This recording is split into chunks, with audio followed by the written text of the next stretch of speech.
Bueno, muy buenas tardes. Damos inicio a la defensa de tesis doctoral de Federico Piñeiro. Su tesis se titula La protección de los sujetos de investigación en ensayos clínicos de vacunas durante la pandemia de COVID-19, un análisis del caso Ensemble, ¿Ensemble? ¿Está bien? Ensemble, sí. Desde la bioética de los derechos humanos, ¿sí? El resultado de una investigación que fue dirigida por el doctor Claudio Capuano y con la codirección de la doctora Anaí. Nos encontramos en modo presencial y a distancia con los tres jurados de la tesis. Aquí en presencia se encuentra la doctora Cecilia Purrier, muchas gracias por haber venido, y de manera remota se encuentra el doctor Juan Donati, el doctor Bornei Carafa, ¿está bien? Y también nos encontramos a distancia con el director del doctorado, con Iñaki Anitúa, que también está presente en esta defensa. Así que vamos a empezar con el primer paso de este acto, que es que Federico pueda exponer durante más o menos 35 minutos su tesis y después vamos a pasar a las devoluciones de los jurados y después los protocolos.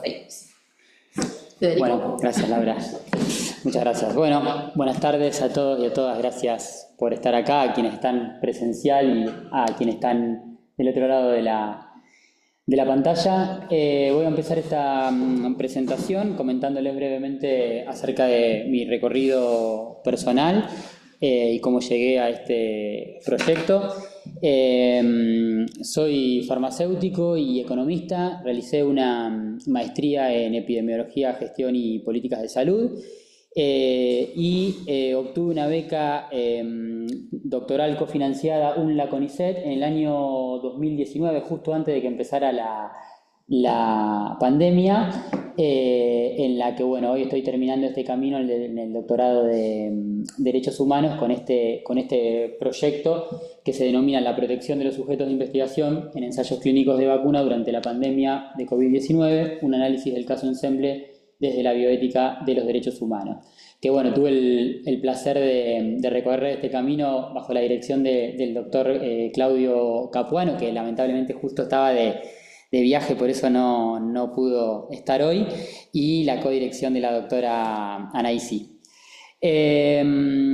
También voy a comenzar comentándoles que este proyecto fue parte de un proyecto más amplio, sobre todo en lo que tiene que ver con el capítulo cuarto, con el análisis en sí del caso del Ensemble, que lo realicé con un grupo de investigación con otros colegas internacionales de diferentes países de América Latina, que evaluamos el Ensemble en diferentes países y bueno, yo estuve a cargo de la parte de acá de Argentina. La siguiente, si querés. Comenzando con lo que son los antecedentes de este trabajo, decimos que las actividades biomédicas afectan los derechos más básicos de los seres humanos, como son el derecho a la vida, el derecho a la salud, el derecho a la integridad física, y por lo tanto es deber de los Estados-nación protegerlos. Realizar ensayos clínicos se justifica porque no existe otra manera de probar la eficacia y la seguridad de las nuevas tecnologías sanitarias que no sea a través de la realización de experimentos con seres humanos. Por otro lado, la capacidad de los ensayos clínicos para transformar conocimientos en productos que son vendibles, comercializables, los ha convertido en un sector crítico del mercado. Esta es una frase que me gusta mucho, que la he escuchado decir de Gianni Tonioni, el epidemiólogo y sanitarista italiano que es asesor de la Organización Mundial de la Salud, y me parece que es clave para enmarcar este proyecto. Además, la presión de los patrocinadores por acelerar la comercialización de estos productos, estas nuevas tecnologías sanitarias, en ocasiones colisiona con las garantías de protección de los sujetos de investigación. Y por lo tanto, se ocurre una tensión en la protección de los derechos de estos sujetos que participan en investigación biomédica. Además, ha sido bastante publicado en la literatura científica que muchos de los ensayos clínicos que se realizan en la región, quiero decir en América Latina, tienen más motivaciones financieras que científicas en sí. ¿Qué es lo que quiero decir con esto? En síntesis, que esta tesis se enmarca en tres pilares conceptuales básicos. Por un lado, el rol de las instituciones en la definición de instrumentos de protección de los derechos. Por otro lado, en las estrategias de innovación y el modelo de negocio de las empresas farmacéuticas. Y por otro lado, en la defensa de la salud pública y la integridad de los sujetos de investigación. En lo que tiene que ver con el contexto en el que se realizó este trabajo, nos interesaba destacar principalmente la globalización de los ensayos clínicos. Cuando hablo de globalización de los ensayos clínicos, a lo que me estoy refiriendo es al traslado de los centros de investigación que ya no solo están en los países centrales, sino que empiezan a estar cada vez más presentes en los países periféricos. Y esto se da a finales de los años 80, principios de los años 90, a partir de hay diferentes factores que incentivan este proceso globalizatorio, pero uno de ellos es el boom de la biotecnología y el lanzamiento y la búsqueda de las empresas farmacéuticas por lanzar constantemente nuevos medicamentos al mercado, aunque muchos de esos en ocasiones no son necesariamente innovaciones terapéuticas que aportan al arsenal terapéutico con el que contamos hoy, pero bueno, para lanzar nuevos medicamentos se necesita realizar más ensayos clínicos y las empresas farmacéuticas empezaron a trasladar por motivos de costo, porque es difícil muchas veces enrolar sujetos de investigación en los países centrales y por otros motivos, hacia los países en desarrollo de estas actividades, sea países del sudeste asiático, de Europa del Este, de América Latina o incluso también países de África. Tal es así que los países de Latinoamérica y el Caribe participaron más del 10% del total de las investigaciones que se realizaban para la búsqueda de tratamientos y vacunas para prevenir el COVID, que este es un número importante y hubiese sido impensado hace 10 o 15 o 20 años atrás. Por otro lado, el contexto pandémico y esta carrera por las vacunas en que se embarcaron los países desarrollados para poder ser el primero que conseguía una vacuna y poder salir airosos y mejor parados en la competencia internacional de lo que sería el mundo de la pospandemia, ¿no es cierto? Esto que vivimos que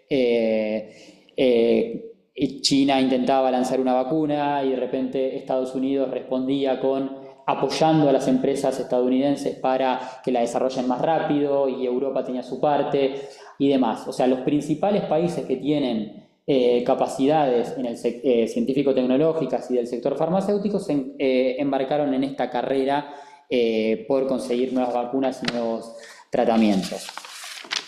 En lo que respecta al marco teórico, me interesaba destacar dos conceptos que son centrales para el desarrollo de esta tesis. Por un lado, el concepto de los derechos humanos, y aquí tomamos la definición del jurista italiano referente de los derechos humanos, Norberto Bobbio, que cataloga a la bioética como los derechos humanos de cuarta generación.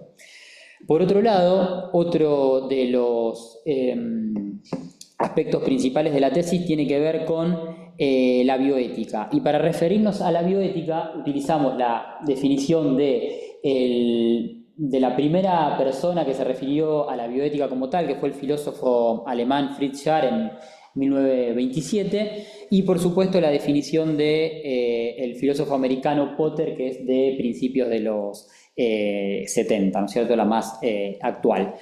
Sin embargo, me interesaba destacar que el vínculo entre estos dos conceptos no ha sido de ninguna manera estático, sino que ha sido dinámico a lo largo de la historia y se fueron relacionando de diferentes maneras. A partir de la posguerra, de la Segunda Guerra Mundial, con los juicios de Nuremberg, con la Declaración de Derechos Humanos y con el surgimiento de la arquitectura internacional de los derechos humanos, se intentó dar un marco de derechos humanos y generar una relación indisociable con la bioética que a lo largo del tiempo tiene sus altibajos, como destaqué con más detalles en la tesis, con el surgimiento del principialismo y ya hacia finales del siglo XX con la concepción radical de la bioética y el intento de reemplazo del concepto de dignidad humana como si pudiera ser un concepto inútil. En este marco de la concepción radical de la ciencia es que llegamos a el marco teórico que adopta la tesis que nos interesa destacar, que es el de la bioética crítica latinoamericana, que tiene un anclaje en los derechos humanos, las tres bioéticas que destacamos en el marco teórico de la tesis, que si bien tienen algunas quizás pequeñas diferencias o ponen el foco en diferentes conceptos, fuimos tomando diferentes conceptos y definiciones a lo largo de la tesis de cada una de estas corrientes que surgen de distintos pensadores latinoamericanos como contramovimiento, digamos, como contrarreacción.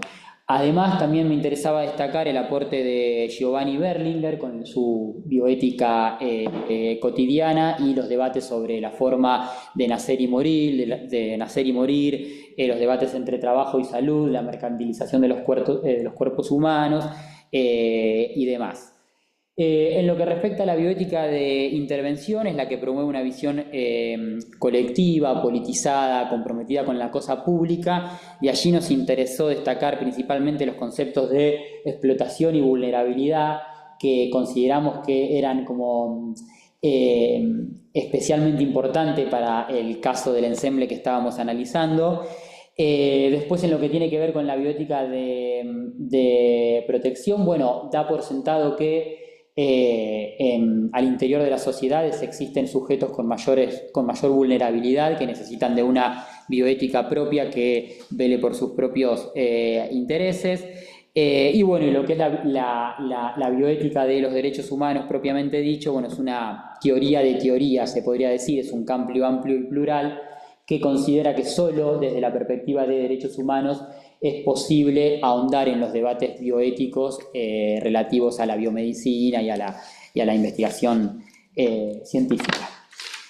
Llegamos así a lo que ha sido el objetivo de este trabajo, que fue analizar desde una bioética de los derechos humanos los cambios y continuidades en la protección de los sujetos de investigación durante la pandemia por COVID-19 a partir del ensayo clínico Ensemble realizado por la compañía Janssen en 3 países latinoamericanos: Argentina, Brasil y Perú. A lo largo de esta tesis planteamos 3 preguntas de investigación correlacionadas con cada uno de los capítulos. Como habrán podido ver, la tesis se estructura en un capítulo inicial que tiene que ver con lo que es el marco teórico metodológico que contextualiza la investigación, y después con 3 capítulos que conforman el corpus previo a las conclusiones. Lo que tiene que ver con el capítulo 2 respondió a la pregunta acerca de cómo era el funcionamiento de los instrumentos de protección de los sujetos previo a la pandemia en Argentina, Brasil y Perú. En lo que tiene que ver con el capítulo 3, respondió a la pregunta de cuáles fueron los dilemas éticos que emergieron con la realización de los ensayos clínicos para la aprobación de vacunas contra la COVID-19. Y en lo que tiene que ver con el capítulo 4, acá sí focalizándonos ya en el caso del ensemble, respondió a la pregunta de cuáles fueron las fortalezas y debilidades en la protección de los derechos de los sujetos de investigación en la implementación del ensayo clínico ensemble en Argentina, Brasil y Perú. Estas 3 preguntas nos ayudaron a recorrer la principal hipótesis de este trabajo, que ha sido que los ensayos clínicos tensionan los derechos de los sujetos de investigación. Tal es así que los países han tenido que construir instituciones con instrumentos para protegerlos. No obstante, nos planteábamos que existían dilemas éticos previos a la pandemia que se vieron agudizados con el advenimiento de la pandemia por COVID-19. En lo que respecta a la metodología, como les comentaba, el estudio de caso fue lo sucedido en el ensayo clínico Ensemble en Argentina, Brasil y Perú. Y acá me detengo para comentarles un poquitito lo que es el ensayo clínico Ensemble.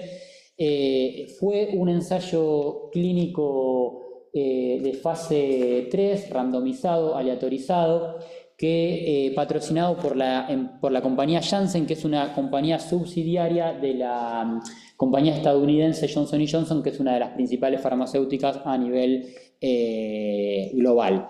Este ensayo clínico nos pareció particularmente importante para tomarlo como caso, porque se realizó en 8 países, de los cuales 6 fueron latinoamericanos. Ahora les voy a contar un poco mejor de estos números, de cuántos sujetos se reclutaron en América Latina y demás. Pero bueno, los países latinoamericanos tuvieron una preponderancia muy importante. Y la elección de estos 3 países entre los 6 países latinoamericanos que participaron tuvo que ver con que de alguna manera eran aquellos países que mostraban sistemas de protección, es decir, marcos jurídicos, marcos normativos, desarrollo de comité de ética de investigación ya establecidos previo a la pandemia. Y por otro lado, también tuvo que ver con el acceso a la información y el permiso que nos otorgaron los investigadores que participaron tanto en Brasil como en Perú, que bueno, gentilmente nos cedieron los datos que necesitábamos para poder incorporarlos en esta tesis. En cuanto a lo que tiene que ver con las fuentes secundarias, nos basamos principalmente en informes, artículos periodísticos, pedidos de información pública que se realizaron en los diferentes países, y bueno, principalmente esto. Y en lo que son las fuentes primarias, básicamente trabajamos con la revisión documental de los formularios de consentimiento informado, que nos llamó la atención que no fueran públicos, entonces los tuvimos que obtener a través de o de los sujetos, o bien de los sujetos de investigación, o bien de miembros de comité de ética o investigadores que nos lo fueron facilitando. Lo que sí estuvo público en el sitio web de la compañía Janssen fue el protocolo de investigación, que también lo analizamos de manera pormenorizada, y además, para complementar, se realizaron 17 entrevistas semiestructuradas con informantes claves. Todos estos informantes claves participaron en el ensemble de alguna u otra manera. Algunos fueron investigadores, otros integraron los comités de ética que analizaron el estudio y otros fueron sujetos de investigación que participaron. Además, otro dato importante que no quería dejar de mencionar fue que la compañía que llevó a cabo la gestión y la ejecución del ensayo clínico fue la CRO, la Clinical Research Organization, ICVIA, en los diferentes países. El consentimiento informado para estas 17 entrevistas se llevó a cabo a través de conversaciones previas por WhatsApp o por mail, donde se le informaba a los informantes claves los fines que iba a tener la entrevista, que eran para un trabajo académico y que sus datos que iban a estar anonimizados sus nombres, y después en las reuniones virtuales también se tomaron los consentimientos informados de manera oral y quedaron grabados, y lo pongo a disposición de los jurados por si quisieran indagar más en ese punto. Por otro lado, como les comentaba, les solicité el permiso a los demás investigadores que formaron parte de este estudio mayor para usar los datos de Argentina, Brasil y Perú para el desarrollo de esta tesis. Pasando a lo que tiene que ver con los resultados, voy a empezar a comentarles lo que tiene que ver con la protección de los sujetos de investigación previos a la pandemia. que podemos diferenciarlos, por un lado, en lo que tuvo que ver con el análisis de los sistemas universales y regionales de protección, y por el otro con los sistemas de protección a nivel país, ¿no es cierto?, al interior de los países. En lo que tiene que ver con las declaraciones universales y regionales, el principal resultado que nos interesa destacar es que a partir de la ruptura del paradigma de la neutralidad moral de la ciencia que se da con la Declaración de Helsinki, la Declaración Universal de los Derechos Humanos, existió un consenso generalizado en los documentos internacionales de bioética que se fue de alguna manera rompiendo o flexibilizando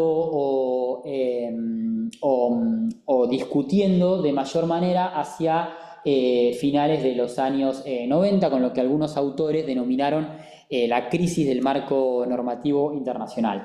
Y este ejemplo creo que queda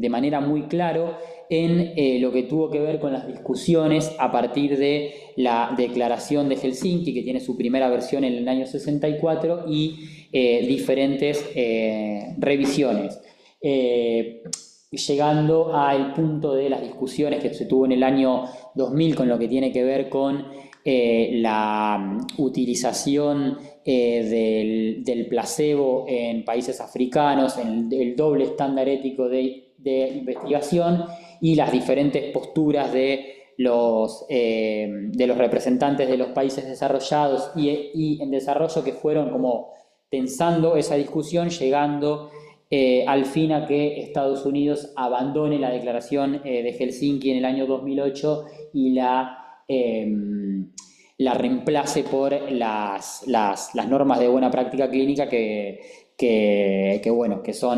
no son un estándar bioético, sino una forma de decir cómo se tienen que realizar los ensayos clínicos. A pesar de que... lo que tiene que ver con los sistemas de protección al interior de los países, nos interesaba destacar que en los tres casos, tanto en Brasil, en Argentina como en Perú, incorporaron el derecho a la salud en su ordenamiento jurídico, pero solo Brasil tiene, y hoy en día, a partir del año 2024, una ley nacional de investigación médica.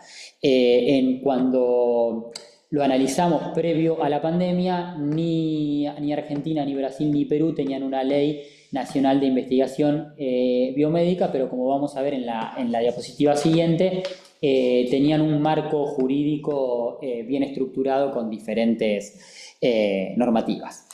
En los tres casos, los estados-nación y los ministerios de salud encargados de la protección delegaron esta responsabilidad en comités de ética de investigación o comité de ética en pesquisa, como se denominan en el caso de Brasil. Y también otra cuestión que nos llamó la atención, que nos sorprendió y no queríamos dejar de destacar, es que los marcos normativos de los tres países están principalmente basados en la Declaración de Helsinki y no incorporan aspectos interesantes de la Declaración Universal de Bioética y Derechos Humanos, que consideramos que tiene una legitimidad mucho mayor a partir de ser proclamada por un organismo de las Naciones Unidas, que tiene representación de 196 países, y no es una declaración corporativa. Cuando digo corporativa me refiero a que la Declaración de Helsinki es una declaración que se da en el marco del seno de la Asamblea de la Asociación Médica Mundial, con representantes de las asociaciones médicas de los diferentes países. Y por otro lado, una diferencia importante a destacar de los sistemas de protección de los países es que en Brasil no se permiten los comités de ética comerciales, solamente se permiten los comités de ética que funcionen al interior de institucionales, ya sea públicos o privados, y esto en Argentina y en Perú no es así. Aunque en el caso de Argentina me interesaba destacar que en la mayoría de las jurisdicciones no es así, porque existe legislación subnacional que en algunas provincias que los prohíbe específicamente. En síntesis, lo más interesante o para redondear es que los tres casos muestran un progresivo debilitamiento de los estándares bioéticos previo a la pandemia que se exigía para aprobar las investigaciones con seres humanos, producto de las presiones de la industria farmacéutica por hacer a los países más atractivos para la investigación. Y creo que esto queda muy bien ejemplificado en el caso de la disposición 4008 de la ANMAT, en el caso de acá de Argentina, donde se le exige a la ANMAT aprobar las investigaciones en un tiempo menor, que pasa de 90 a 60 días, sin dotarla de mayores recursos, que es lo que realmente se hubiera necesitado. Cuando hablo de este progresivo debilitamiento, me estoy refiriendo a una disminución, a un menoscabo en los estándares de protección para garantizar, bueno, justamente la protección de estos derechos humanos básicos que comentaba al inicio. En el siguiente cuadro, lo que me interesaba destacar y sintetizar son como las similitudes y diferencias en los tres países analizados. Bueno, ya les fui comentando un poco que ninguno de los tres países tenía una ley nacional de investigación biomédica, pero los tres países tenían normativa de diferente rango que establece cómo llevar a cabo los ensayos clínicos al interior de los países. En el caso de Argentina, esta normativa principalmente se centra en resoluciones del Ministerio de Salud y en disposiciones de la ANMAT. En el caso de Brasil, en resoluciones de la ANVISA, la Agencia Nacional de Vigilancia Sanitaria, y en resoluciones del Consejo Nacional de Salud.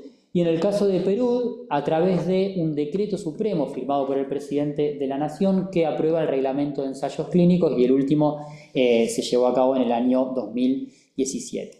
Bueno, en lo que tiene que ver con el tipo de CDI habilitados, esta diferenciación que recién les comentaba al interior de los países entre institucionales y comerciales, en lo que tiene que ver con los tiempos de las agencias reguladoras, que tienen las agencias reguladoras para evaluar la aprobación de protocolos de investigación.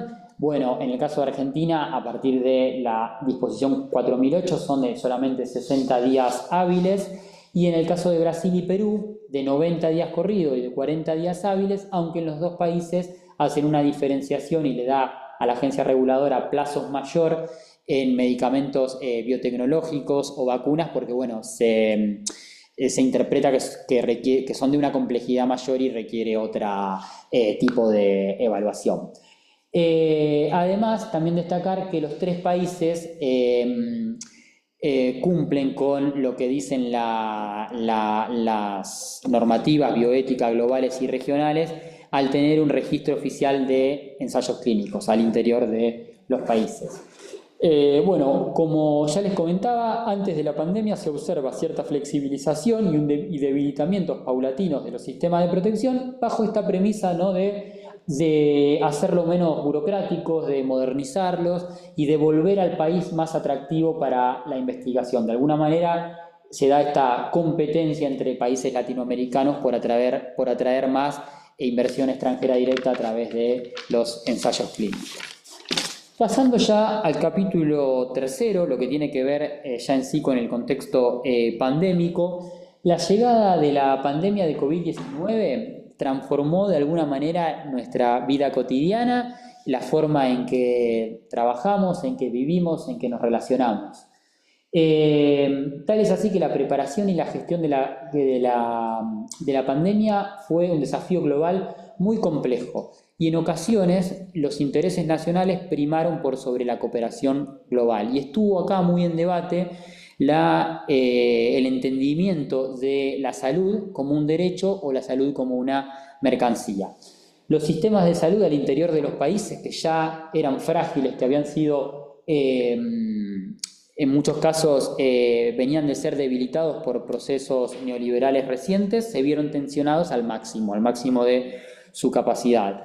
Y en esta tensión los trabajadores de la salud fueron de los colectivos más afectados, tanto de manera objetiva por ser quienes tuvieron una mayor exposición objetiva al virus, como de manera subjetiva por diferentes temores que tuvieron que ver con llevar el virus al interior de sus casas o muchas veces tener que lidiar con dilemas éticos complejos como el dilema de a quién darle la última cama, a quién darle el último respirador y demás. Por supuesto, esto conllevó situaciones de sufrimiento moral en estos trabajadores. Y me interesa destacar especialmente este aspecto de los trabajadores de la salud porque algo que nos llamó la atención en la realización de las entrevistas a los sujetos es que muchos de ellos, no puedo precisar quizás un porcentaje exacto, pero sí que muchos de ellos eran trabajadores de la salud o administrativos que trabajaban en clínicas o de alguna manera estaban relacionados con instituciones de la salud y creo que veían más de cerca esa cercanía en el día a día con el virus que por ahí otra persona que trabajadores de otros sectores. Bueno, como les comentaba, las relaciones, la forma de trabajar y vivir cambiaron rotundamente, sobre todo en las poblaciones que estaban en una mayor, afectando de manera como desproporcionada a aquellas poblaciones que estaban en una situación de mayor vulnerabilidad. En el aspecto específicamente hablando de lo que tiene que ver con vacunación y ensayos clínicos, el contexto pandémico conllevó trabajar en ambientes diferentes, modificando de alguna manera estos resguardos y protección de los sujetos de investigación que analizamos en el capítulo anterior. Por un lado, se evidenciaron problemas para avanzar en las campañas de vacunación al interior de los países por la escasa oferta de vacunas que llegó a los países latinoamericanos, en muchos casos acaparadas por los países centrales, y también se observó que los países, siguiendo las recomendaciones de las agencias globales y regionales, la OMS y la OPS, después vamos a volver sobre este punto un poquito en las conclusiones, pero flexibilizaron la evaluación de los ensayos clínicos, priorizando en algunos casos la evaluación de los ensayos clínicos de COVID por sobre otros, realizando evaluaciones centralizadas y simultáneas, y en otros casos, como fue el caso particularmente de Perú, se exigieron menores exigencias de forma, me refiero a menores documentación como para hacer más expeditiva la aprobación de las investigaciones. Y también es importante destacar los cambios en la forma de realizar los ensayos clínicos, que no es algo que quizás haya sido específicamente a partir de la pandemia, porque es algo que ya veíamos que venía ocurriendo, pero consideramos que la situación pandémica, la situación de aislamiento social lo aceleró mucho más, es lo que tiene que ver con estos ensayos clínicos llamados descentralizados o siteless, sin sitio de investigación, que son aquellos que refiere a que una parte de los procedimientos o el total de los procedimientos que se realizan normalmente en un ensayo clínico, o sea, la toma del consentimiento informado, el reclutamiento, la evaluación de los sujetos de investigación, por supuesto la vacunación per se, se realizan de manera remota a través de algún tipo de tecnología y no es necesario acudir a los centros de investigación. En la siguiente diapositiva me interesaba destacar este cuadro que también está en la tesis. Creo que le tenés que dar un clic más para que aparezca, me quedo así. Que tiene que ver con la diferencia en cómo se llevaban a cabo los ensayos clínicos tradicionalmente previo a la pandemia, y vemos que los ensayos clínicos de vacunas podían demorar entre 10 y 15 años a partir de la fase de investigación in vitro hasta que eran aprobados y tenían una fase de farmacovigilancia, y donde las fases de ensayo clínico 1, 2 y 3 se realizaban de manera consecutiva, ¿no es cierto? La fase 2 podía iniciar una vez que teníamos resultados de la fase 1 ya concluyentes, y así.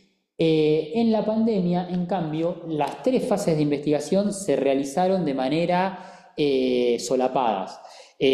Por ejemplo, en este caso que analizamos nosotros del ensamble, todavía no teníamos los resultados definitivos de las fases anteriores cuando se comenzó a reclutar pacientes para el ensemble, para la fase 3 de investigación.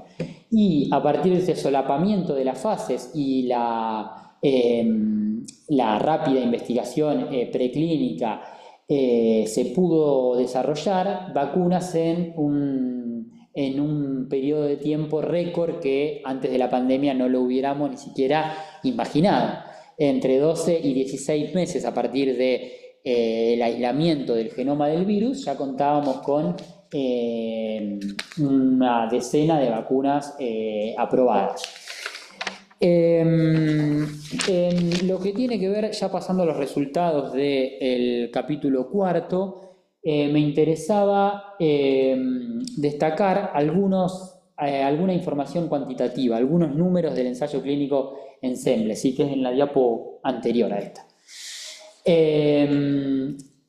Como les comentaba, fueron 8 el total de los países que participaron, de los cuales 6 fueron latinoamericanos. Los 6 países latinoamericanos fueron los 3 incluidos en este trabajo, Argentina, Brasil y Perú, sumados a Chile, México y Colombia. En total se reclutaron 43.000 sujetos de investigación para el ensayo clínico, de los cuales aproximadamente la mitad, casi el 50%, 18.000, se reclutaron en los 6 países de América Latina. Y esta investigación,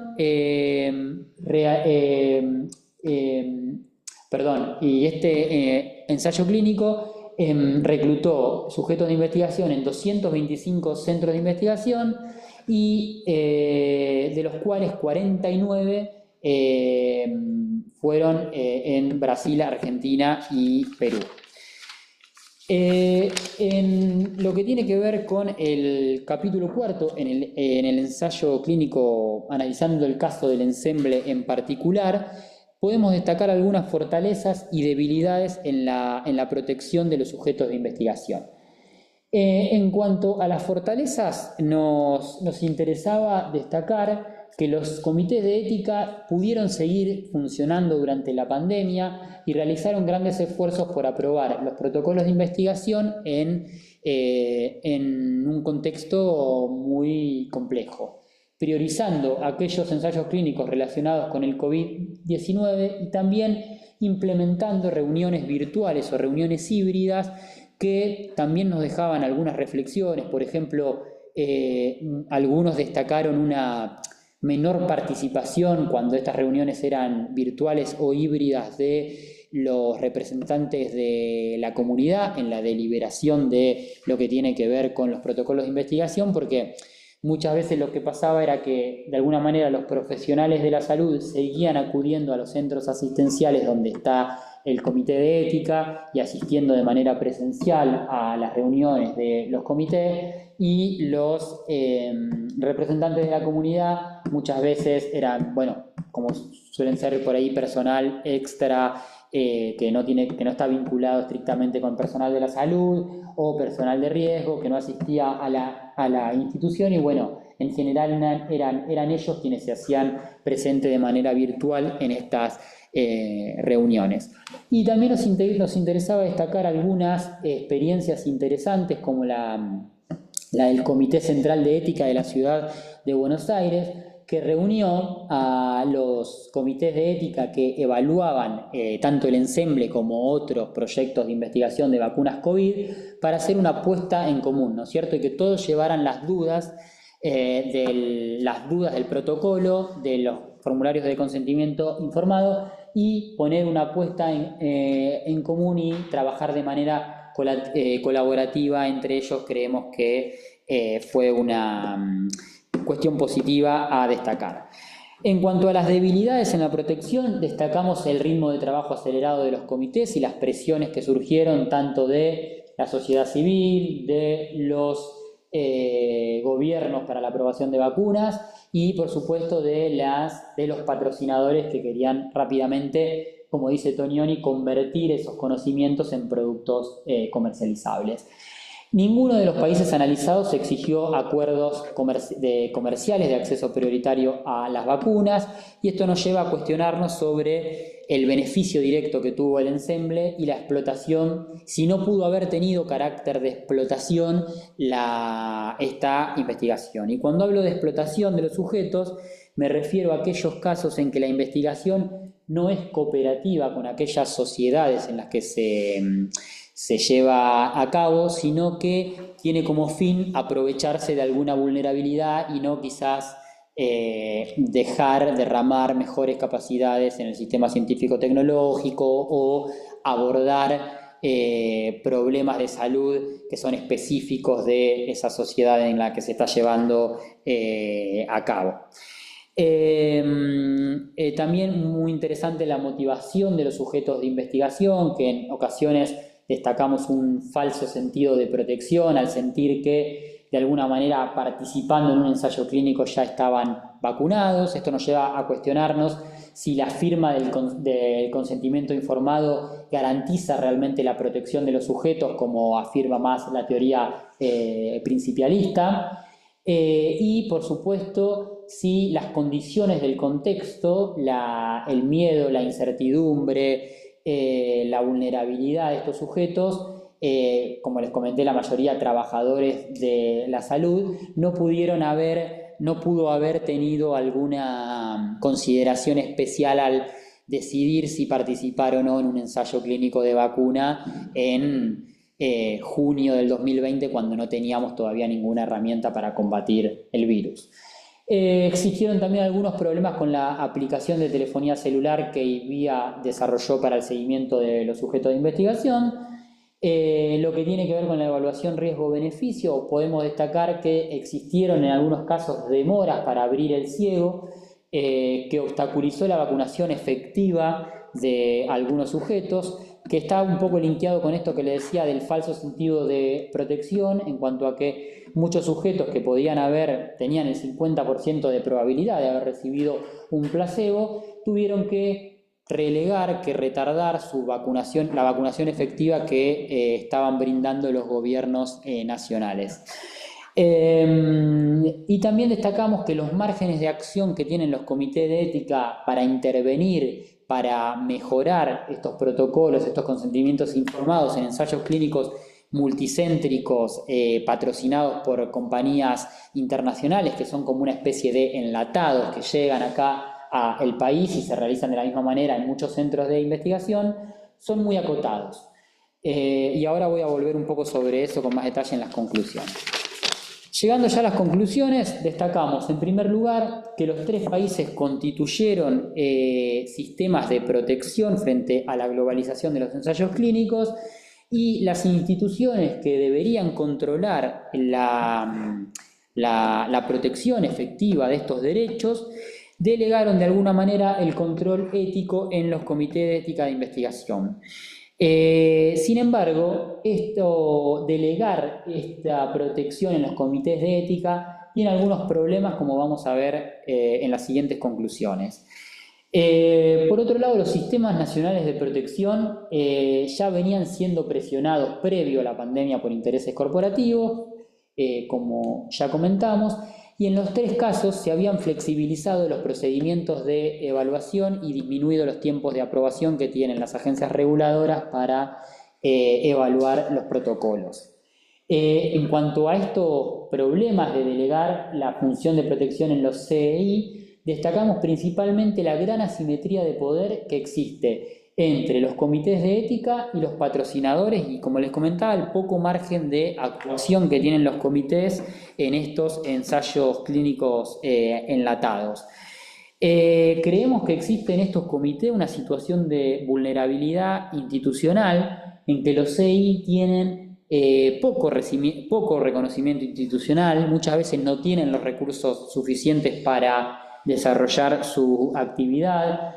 Muchas veces existen deficiencias en la formación de quienes forman parte, que no hay cursos, y toda la oferta quizás de cursos de formación en bioética que existe es la que lleva a cabo la industria farmacéutica.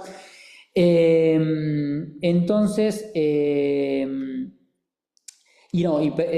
por otro lado, consideramos que podemos concluir que existe una fragmentación del derecho a la salud. Y cuando hablo de fragmentación, me quiero referir a cuando intervienen determinados tipos de circunstancias que impiden gozar del derecho a la salud en forma global. Esta fragmentación del derecho a la salud en los ensayos clínicos se ve particularmente por esto que algunos investigadores denominan carrusel, que quiere decir que los patrocinadores pueden ir presentando su investigación, su protocolo de investigación, para aprobarlo en los diferentes comités de ética, y en que el rechazo de un comité de ética no tiene prácticamente consecuencias prácticas, justamente, ¿no es cierto?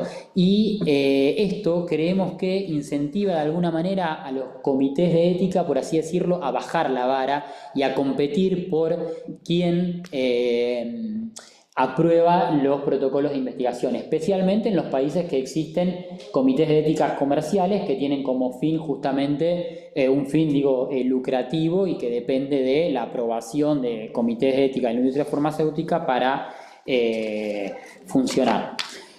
Y pasando a la segunda parte de las conclusiones, la pandemia evidenció nuevos dilemas éticos que tuvieron que ver con el contexto y que contribuyó a aumentar el debilitamiento en los estándares de protección que ya veníamos viendo. Sumó presiones de la sociedad civil y de los gobiernos por la aprobación de las vacunas, y se evidenciaron algunas cuestiones que me interesa destacar rápidamente. Por un lado, contradicciones entre los aspectos discursivos y operativos en lo que tiene que ver con las agencias globales, con la Organización Mundial de la Salud y la Organización Panamericana de la Salud. Esto me refiero a aspecto discursivo en cuanto a que, por un lado, en sus comunicados sí decían que en una situación de pandemia es más que nunca cuando uno debe prestar especial atención para que no se vulneren los derechos de los sujetos y demás. Pero en lo que tiene que ver con los aspectos prácticos, operativos y de recomendaciones a los comités de ética, solo veíamos una intención de acelerar y flexibilizar la aprobación para que se pudieran realizar más ensayos clínicos y que se aprobaran rápidamente. Por otro lado, se aceleró la adopción de herramientas digitales y ensayos clínicos descentralizados o siteless, como ya comenté. Y además la inequitativa distribución de vacunas en estos países opacó lo que consideramos que fueron los esfuerzos de la comunidad científica internacional, que permitió el desarrollo de vacunas en plazos inéditos. Y creemos de alguna manera que esto refuerza la necesidad de contemplar en el marco normativo, si bien hoy no es una tarea que los comités de ética tengan que realizar, pero vemos que queda como una especie de gris en el marco normativo de quién debería exigir acuerdos comerciales, porque justamente si vamos a realizar un ensayo en los países de América Latina, queremos que beneficie a la población latinoamericana que está prestando sus cuerpos para aprobar las tecnologías médicas. Bueno, esto no es una tarea actualmente de los comités de ética, pero por otro lado tampoco es una incumbencia de las agencias reguladoras, entonces esto es un aspecto que nos interesaba destacar.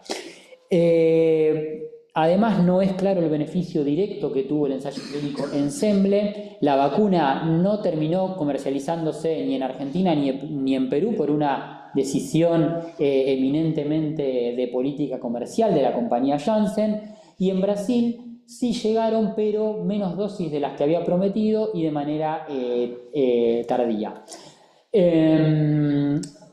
Además, destacar la motivación para participar y esto que comentaba de la discusión de la autonomía del sujeto de investigación que participa en un ensayo clínico de vacunas en este contexto. Y bueno, finalmente la hipótesis de este trabajo confirma que existe una tensión entre los intereses por acelerar al máximo los procedimientos que permiten la realización de los ensayos clínicos y garantizar la protección de los derechos de los sujetos. Esto que comentaba, derecho a la salud, derecho a la integridad y demás. Y finalmente que los mecanismos de protección vigentes durante una pandemia no han sido suficientes para resguardar los derechos de los sujetos y los sistemas de protección al interior de los países necesitan ser mejorados. Bueno, esto fue todo, me pasé creo que por unos pocos minutos. Me gustaría finalmente terminar agradeciendo por supuesto a todos los jurados por estar acá presentes. Muchas gracias Cecilia, Juan, Volney. Me interesaba también agradecerle por supuesto a la Universidad Nacional de Lanús y al CONICET que me permitieron tener una beca para realizar el doctorado, a Laura y a todo el equipo del doctorado de Derechos Humanos y por supuesto a todo el equipo del Instituto de Justicia y Derechos Humanos con quien hemos compartido el trabajo a lo largo de estos años. Y bueno, por supuesto también un agradecimiento muy especial para mis dos directores, para Claudio, que hoy no pudo estar, pero dejó un escrito, y para Ana también. Muchas gracias por acompañarme en este camino. Bueno, quedo atento a las preguntas. Bueno, muchas gracias, Federico. Me acerco para que... Muchísimas gracias. Bueno, si les parece, tenemos una hora de trabajo con la defensa, más o menos, así que nos vamos, la defensa también se trabaja con las evaluaciones y todo, así que vamos a empezar con las devoluciones de los jurados. Si les parece, puede empezar Cecilia, si quiere estar de manera presencial. Después seguimos con Volney y con Juan. Luego de las devoluciones de los jurados, de las impresiones, Federico puede tener un momento de exposición, un poco de comentarios respecto de lo que han traído, si tenés ganas, y si no, no pasa nada. Luego vamos a pasar a la lectura del mensaje de Claudio Capuano, que lo tenemos aquí, a las palabras de Anaí, si tiene ganas de comentar algo. No es obligatorio, pero eso lo digamos así más o menos. Y ya después pasamos directo a la redacción del dictamen. Así que bueno, perfecto. Empezamos.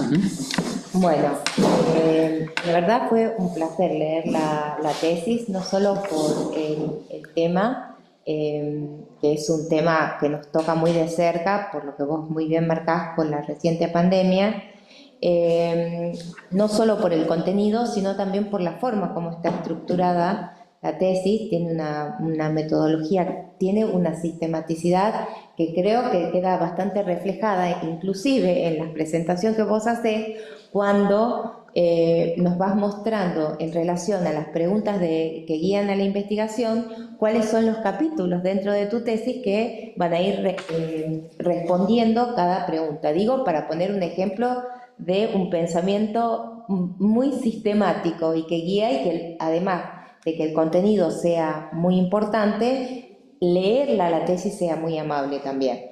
Entonces, bueno, gracias por eso. Fue una tesis muy bien estructurada. A mí me interesa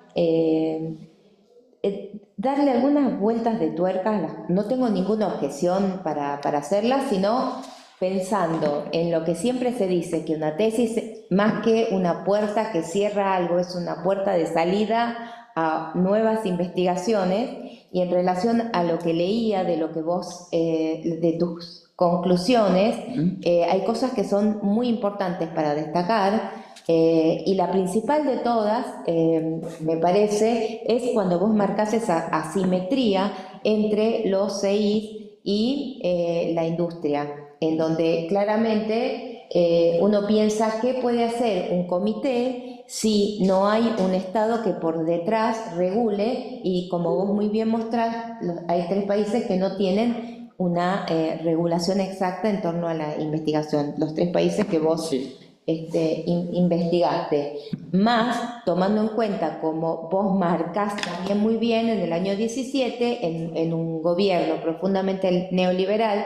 Ojo, no quiero decir que antes haya sido muy fácil investigar, sino que ahí se profundiza cuando se acorta el plazo de investigación, en el gobierno de Macri fue. Sí. Que lo primero que hacen es sacar esa disposición que, aunque hubo muchas quejas, sí, nunca se hizo nada. Entonces, esta asimetría me parece que nos lleva a una cuestión que hace de fondo, y lo planteo como una posible investigación, a los ensayos clínicos, en la cuestión de fondo de los ensayos clínicos, en donde en relación a la vulnerabilidad de los sujetos que participan en esos ensayos, queda la idea de que, bueno, participo pensando que quizás de esta manera me protejo, en este caso por la vacuna, o en el caso de la investigación esta de Glaxo, que hace unos años ANMAT multa a Glaxo por las vacunas de neumococos, seguramente ustedes también lo tienen presente. He publicado mucho sobre eso, sí. Una de las cosas que decían esos sujetos que participaban en provincias muy pobres como Santiago del Estero o demás, bueno, participando quizás me toque lo que vaya a ser la vacuna, o sea, puedo estar protegida de alguna manera. Eso que vos detectás es quizás también a futuro una nueva forma de investigación en el sentido del papel de los estados en la protección de los sujetos en relación a los ensayos clínicos, porque ahí tenemos que sumergirnos de lleno en una cuestión política, ¿no? De cómo, digamos, es la regulación. Yo, como te digo, tengo comentarios infinitos también porque la tesis está muy, muy bien hecha. Quisiera tu opinión sobre la teoría principalista que vos manejás en relación a la teoría de los derechos humanos. ¿Cuáles serían los límites? Yo tengo una posición, creo que es inocua para solucionar problemas tan concretos como los que plantea la industria farmacéutica, pero quisiera saber tu opinión. ¿Qué te parecen las teorías principalistas y vos tendrías, digamos, en relación a eso, marcados los límites de ese tipo de teorías? Eso sería una. Y después el tema de la pertinencia, cuando vos marcas muy bien que ninguno de los países recibieron, que Argentina no recibió en su momento la vacuna, que es otro problema, ¿no? ¿Qué opinión tenés vos como para solucionar ese problema que es el problema de la pertinencia? Son preguntas que podés o no, porque estamos en el marco de una defensa, como te digo, es la puerta de entrada para otras futuras investigaciones, las hago, pero estoy muy contenta con la tesis y muy conforme. Bueno, muchas gracias. Muchas gracias, Cecilia. No sé quién quiere empezar, si quiere empezar Juan o Wendy, esto es a decisión de ustedes. Juan, ¿quiere seguir? Bueno, ¿cómo están? Hola y felicitaciones a Federico en primer lugar y bueno, a su director y su codirectora Anaí, a todo el instituto, porque siempre estas cuestiones son más bien colectivas, y al doctorado, y saludar también a Cecilia y a Volney, y disculparme que tenía planeado estar presente y bueno, estas cuestiones de los contextos en los que vivimos hicieron que esté muy jugado de tiempo, y la verdad que no tenía sentido estar corriendo y sufriendo con el pasar de los minutos, porque la verdad que es una tesis que he disfrutado mucho leerla, ha abierto debates, he compartido algunos postulados que planteaste, Federico, con un grupo de colegas, y nos ha hecho pensar y abrir nuevos mundos. Por lo tanto, antes que nada te felicito. Bueno, yo hice un dictamen bastante prolongado, bastante largo. No lo voy a reproducir, pero sí decirte que lo sostengo. Me parece que, como decía Cecilia, las decisiones metodológicas son más que acertadas. Me parece que estás dando un debate en un contexto donde los derechos, en general, los derechos humanos están siendo cuestionados, y vos lo que estás poniendo el foco es en los derechos de las personas, y me parece que es central, ¿no? Y también dar esta discusión entre las tensiones y sobre todo las asimetrías entre el Estado, los estados, las personas y las empresas, sobre todo las multinacionales. Me parece que es más bien acertado. A mí me parece, sin extenderme mucho, me parece que es central la divulgación, Federico, de tu trabajo. para que se abran nuevas discusiones a partir de aquí, a partir de este caso concreto, porque aparte vos tomás un caso que fue central para todas las vidas, de, de- para las poblaciones. Me parece que en ese momento estábamos todos atentos, y en mi caso personal, por cuestiones familiares, con muchos deseos de que los tratamientos y las pruebas eh, se hagan con mucha celeridad, ¿sí? Hasta muchas veces deseando que se saltee algún proceso. Lo digo esto por una cuestión personal, familiar, ¿no? La necesidad de tener la vacuna y de ser inmune al COVID-19 muchas veces nos hacía desear traspasar algunas cuestiones, y eso no estaba bien. Vos eso lo planteas en tu trabajo, aparecen en los testimonios, y nos pone también ahí en un lugar muy, con muchas tensiones. Y como te decía, me parece que es central la divulgación, y también me parece que es central, porque digo, investigar en derechos humanos bajo la perspectiva de los derechos humanos, lo que hace también es plantear transformaciones, ¿no? Tener incidencia en el campo, tener incidencia.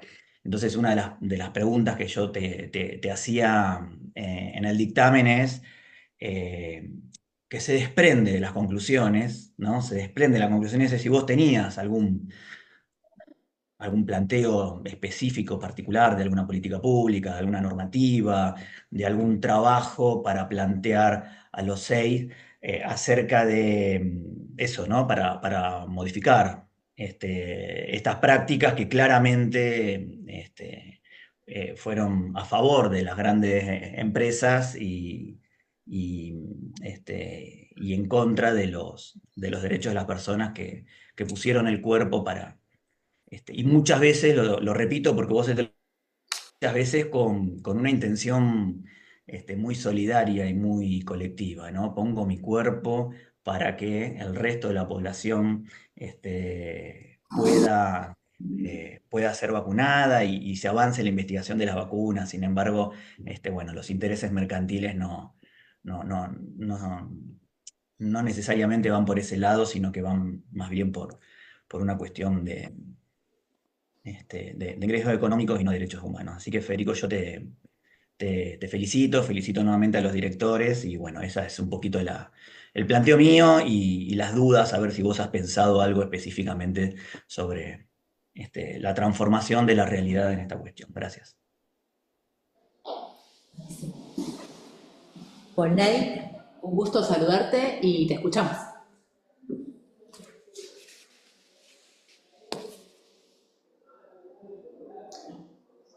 No. Creo que está muteado. ¿Me escuchan? Sí. Ahora sí. Ok. Buenas tardes, amigos de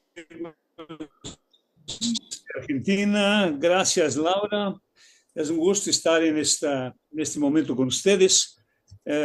Un abrazo a Federico, con mi manifestación de que me gustó mucho su trabajo y realmente está muy bien desarrollado.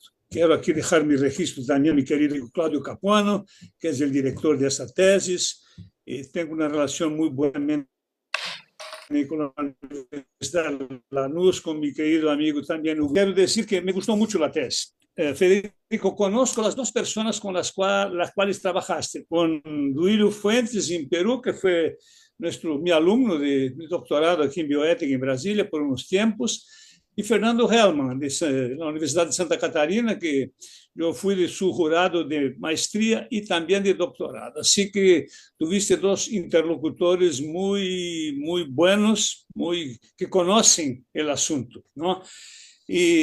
Y realmente el tema que tú escogiste para estudiar es un tema muy difícil. El momento de la pandemia de COVID-19 fue un momento extremadamente delicado que los comités de ética en investigación, en mi concepto, porque en mi concepto la bioética tiene que ser más politizada. poco más dura, no una bioética muy... Aflojaron, dicen flexibilizaron, no, aflojaron los estándares éticos para el control de todo el desarrollo de la vacuna. Claro que era un momento de pandemia y de muchos problemas en todos los países de la región y del mundo completamente, ¿no? Entonces, en este sentido, Federico, reforzando que me gustó mi informe, ¿cómo se llama ustedes? Llaman el dictamen, ¿no? Lo hice muy positivamente, estás aprobado en tu tesis y mi concepto, pero yo me quedé con una duda de la tesis, porque yo creo que tengo más de 20, entre 20 y 30 trabajos científicos críticos a la declaración del SINC, porque la Declaración del SINC hace sus ajustes todos los años, la Asociación Médica Mundial está completamente involucrada con las empresas internacionales de medicamentos y de insumos médicos hospitalarios, tú sabes de esto, ¿no? Entonces, tiene interés siempre de aflojar los temas, aumentar los tiempos, ¿no? Y Latinoamérica tiene todas sus fragilidades de las investigaciones. Nuestros países son muy, entre comillas, porque tenemos, por ejemplo, Buenos Aires o Río de Janeiro. Tenemos categorías sociales ricas y categorías sociales muy pobres en un ámbito de 20 kilómetros, 10, 8 kilómetros. O sea, eso disminuye los costos. Entonces, te das cuenta que 40% de la muestra de toda esta investigación de Janssen fue en Latinoamérica, ¿no? ¿Por qué tanto en Latinoamérica? Porque, por supuesto, que aquí la cosa es más floja, ¿no? Entonces, la pregunta que yo te hago es que es una crítica que yo hago a la declaración del SINC en sus dos puntos que cambió todo. En los últimos 25 años, la Asociación Médica Mundial trató siempre de, primero, flexibilizar cuando la Asociación Médica Americana es absolutamente contraria al uso de placebo para todas las cosas. Ya tenemos metodologías suficientemente avanzadas para dejar de lado de una vez por todas el tema del placebo, porque los pacientes que reciben el placebo no reciben nada. Entonces, es la cosa, ¿no? Y la segunda cosa es también el no compromiso.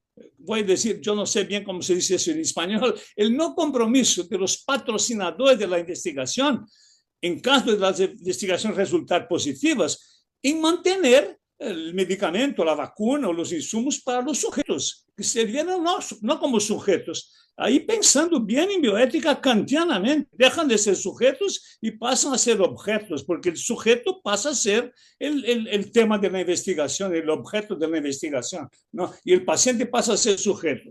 Entonces, la pregunta que yo te dejo, y que tú puedes, me gustaría escuchar cómo sentiste estos dos temas. El tema del placebo, ¿no? En el grupo control, ¿cómo fue la información? ¿Sabían esos pacientes realmente, por lo que lograste tú hacer de tu investigación, que estaban en grupo placebo, en grupo tratamiento o no? Y la segunda pregunta es si realmente, porque tú hablaste un poco de esto, pero en mi informe, en mi dictamen, yo incluso comenté que me gustaría que tuviera sido un poco más agudo, más duro en la crítica a que solamente Brasil recibió una parte esa es una vergüenza, o sea, y los países no procuraron antes, y porque las reglamentaciones son nacionales, los comités son regularizados, ¿no?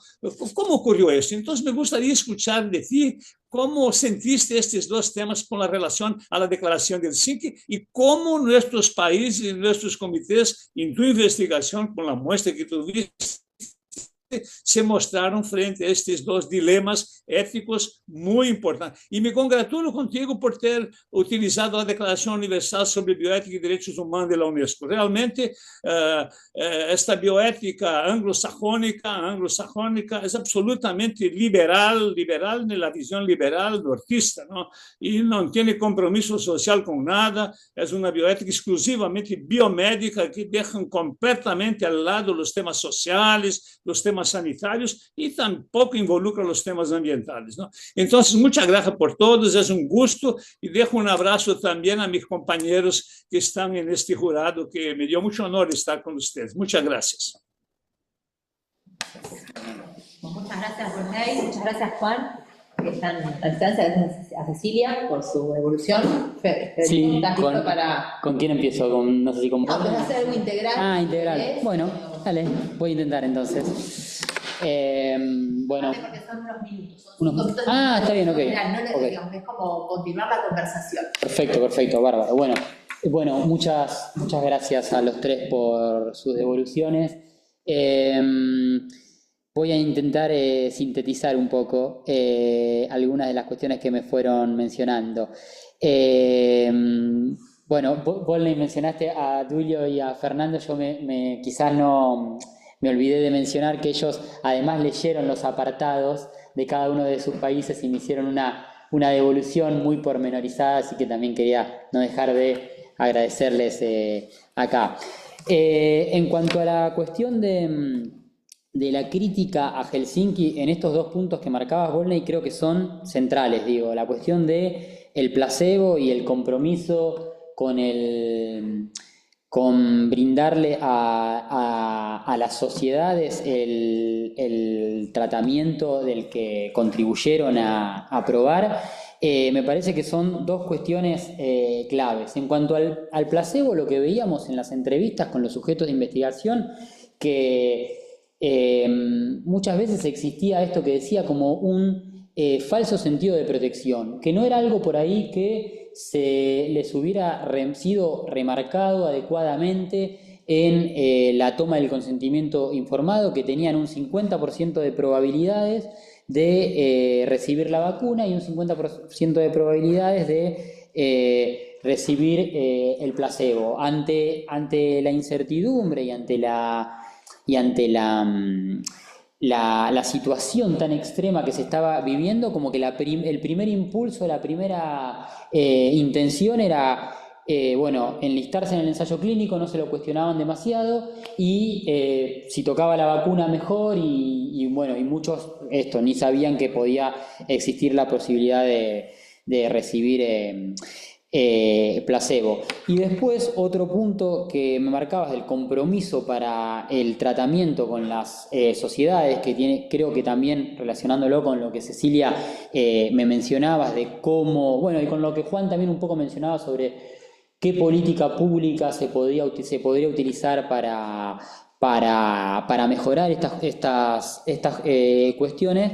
Creo que ese punto me parece que de qué manera establecemos desde nuestros países para garantizar que las investigaciones que se realizan sean más cooperativas que de carácter de explotación, me parece que es un punto central, un punto clave. No sé si tengo una respuesta 100%, me parece que es importante que se discuta en la normativa, porque muchas veces también sucede que existe en los países determinada normativa, pero que lo que hay es una falta de institucionalidad o una falta de cómo llevar a cabo la normativa. Y esto creo que se vincula centralmente con esto del traspaso de la responsabilidad de la aprobación, delegarla totalmente en los comités de ética. Creo que eso es clave. Como muchas veces si uno lee la normativa quizás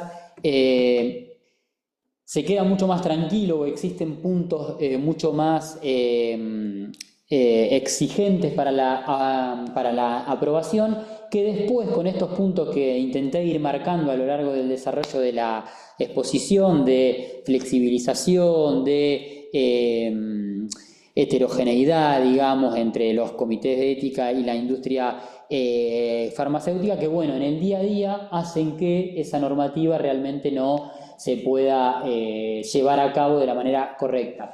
Por supuesto, si con esto no me interesa como menospreciar este debilitamiento que mencionábamos con la 4008. O sea, no es lo mismo el marco normativo que teníamos hace 20 años con el que tenemos hoy. Todo el análisis que hemos hecho nos demuestra que vamos siempre en la misma dirección, digamos, en disminuir los estándares de protección.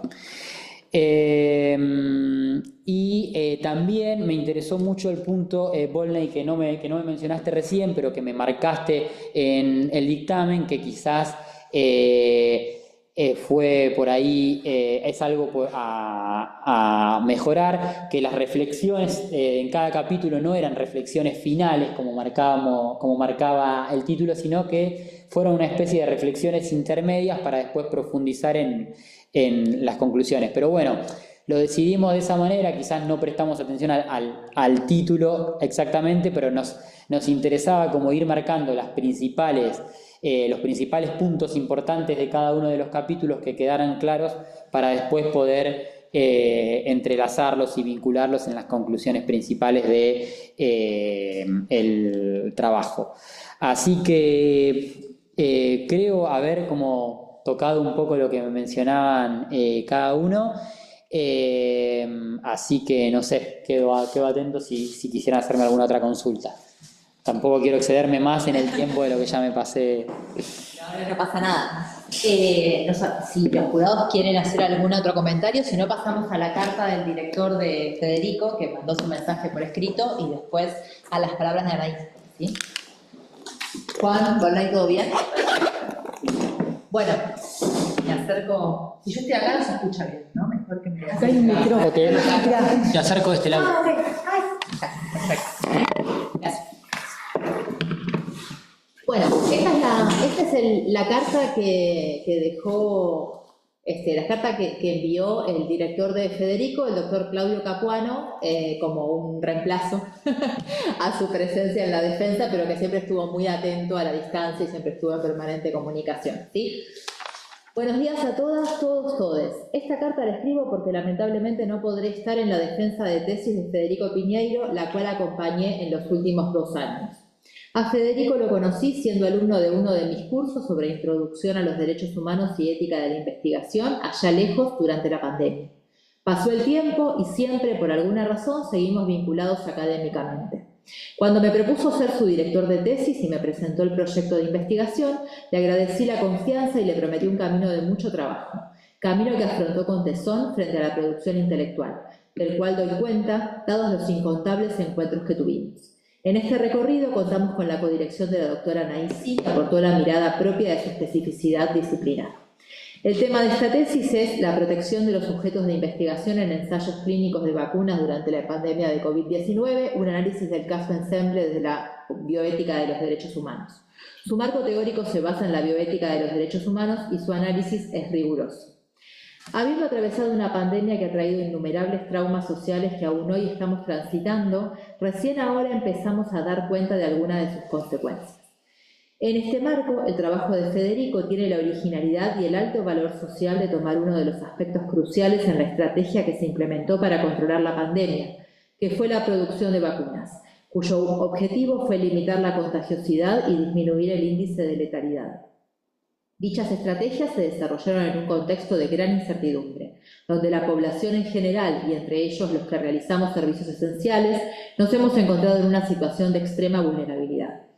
Federico analiza con rigor científico, a partir del ensayo clínico de una de las vacunas, la flexibilización de estándares éticos con la consecuente pérdida de protección para quienes se prestaban voluntariamente a estas experimentaciones.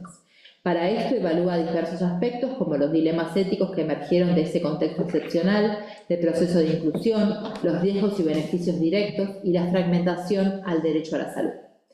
Pone luz en que siempre debemos anteponer la dignidad del ser humano antes de los intereses de la ciencia y de la sociedad, y que ningún conocimiento científico puede estar por encima de la ética. Hoy Federico está en uno de los momentos más importantes de su carrera. está defendiendo su tesis con un jurado de alto valor académico y proyección internacional. Espero que disfruten de esta valiosa producción intelectual. Saludo y agradecido a Federico.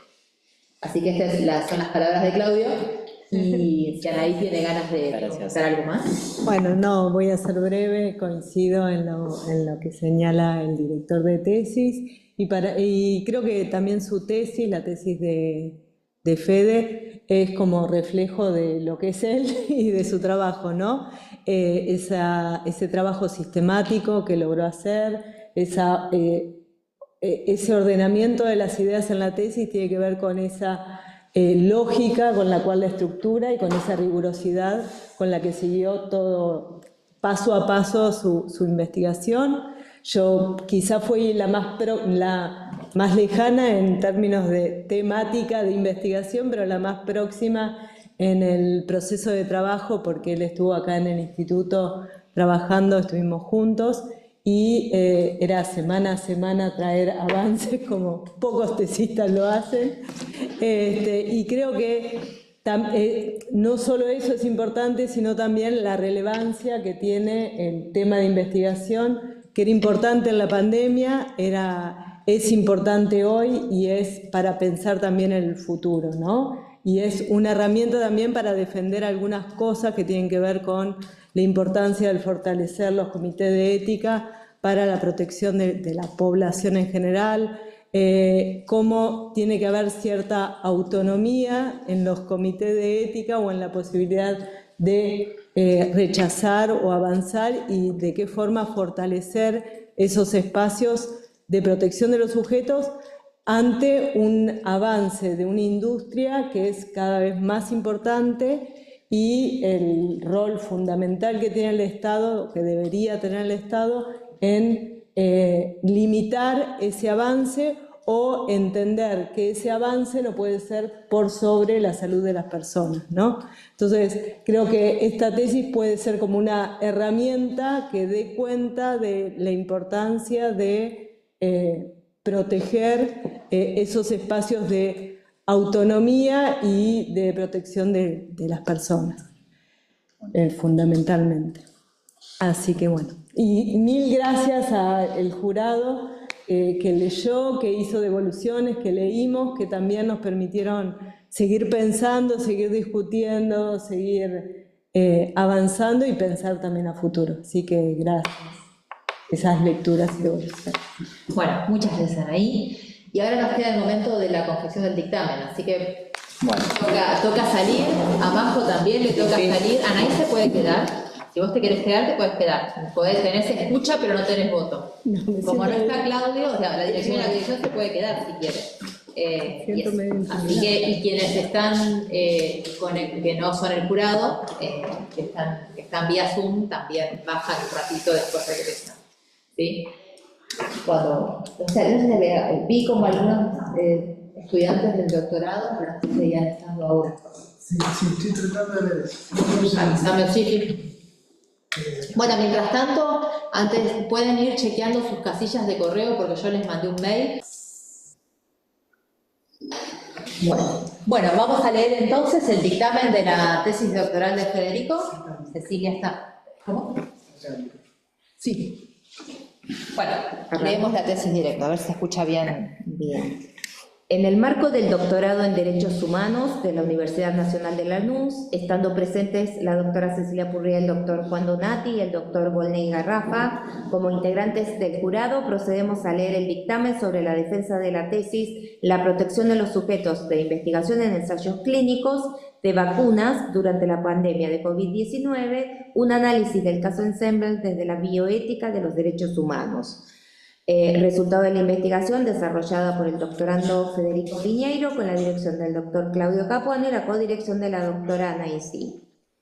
La tesis del doctorando Federico Piñeiro se detiene a describir y analizar la situación de los sujetos de investigación en ensayos clínicos de vacunas contra el COVID-19 en el contexto de la pandemia. En el contexto de nuestra región, la propuesta significa un aporte ya que analiza,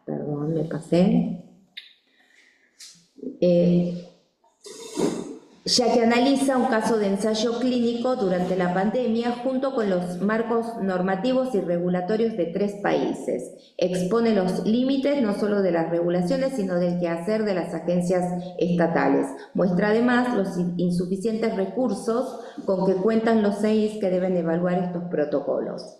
El desarrollo del escrito es consistente tanto en el modo de presentación, con una redacción clara y concisa que simplifica y hace placentera la lectura, como en el desarrollo teórico que evidencia el manejo de la bibliografía. También se destaca la exposición de los hallazgos de relevancia para el campo de estudio que, además, abre nuevos interrogantes para continuar la indagación. El planteo del problema, el objeto, la pregunta de investigación, el objetivo general y los específicos se pueden encontrar correctamente desarrollados. El tema corresponde a un tema de interés y actualidad para los países de la región, elegidos justamente para la realización de ensayos multicéntricos, es decir, que su desarrollo redundaría en un aporte a un tema central referido a la ética en investigación. El tratamiento de dicha temática, que además es muy actual respecto de la realidad latinoamericana y mundial, demuestra un agudo interés crítico en el sentido de conocer cómo se dan los procesos investigativos clínicos multicéntricos internacionales con medicamentos y específicamente con vacunas, como es el caso del presente estudio. La propuesta metodológica de la tesis, por lo tanto, proporciona al investigador una visión apropiada de la realidad concreta en la búsqueda de respuestas sobre cómo este tipo de investigaciones están siendo propuestas, analizadas y trabajadas. El tema de la implementación de los marcos normativos de derechos es un desafío de relevancia particular y preocupante en los contextos adversos actuales. Se destaca de la tesis la capacidad para sintetizar, las múltiples interacciones entre normas de diferentes niveles nacionales e internacionales. El universo normativo en este ámbito es muy complejo y el doctorando lo sintetiza y conecta en forma muy clara, al tiempo que identifica vacíos normativos. El marco conceptual de la tesis tiene el especial mérito de centrar el objeto de estudio, que es la ética en investigaciones clínicas con vacunas anti-COVID-19 en América Latina, en los derechos humanos, seleccionando 3 países de la región como campo de estudio. Existe una correcta combinación entre la bibliografía académica tradicional y algunas publicaciones de instituciones que trabajan en el análisis de los temas abordados. Los debates presentados a lo largo del desarrollo de la tesis representan un aporte al campo de la ética de la investigación, en tanto pone de manifiesto los aspectos que deberían contemplarse y no fueron contemplados en la pandemia, en la protección de los derechos de los sujetos investigados.